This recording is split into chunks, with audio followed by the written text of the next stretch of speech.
The first thing Darwin starts with is the common little British primrose, the little Primula vulgaris.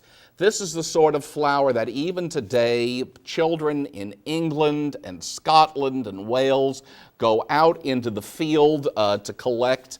In Darwin's day, children liked to make necklaces of the flowers. They broke them off and threaded it through the petals, which form a tube. Hang on.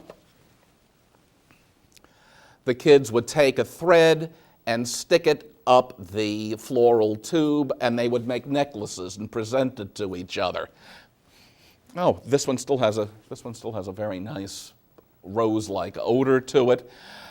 Darwin was interested in the wild primroses because each plant produced a different sexual form of the flowers. Some produced flowers where there is a long female organ, and at the top there's a big knobby pistil. In other species, not in other species.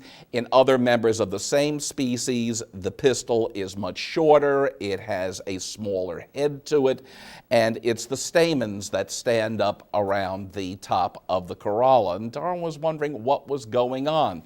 Well, if you tried to self-pollinate these forms, nothing would happen. You had to have an exchange between the two different forms in order to transfer pollen. There's a big name for this.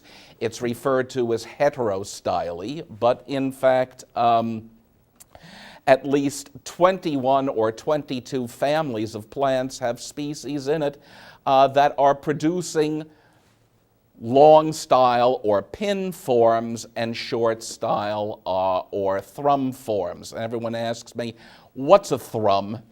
And a thrum is actually an old weaver's term from the 19th century. It refers to a tuft of yarn at the edge of a loom, and some of these flowers, thrum flowers, have big, yellow, fuzzy stamens that reminded people of tufts of yarn.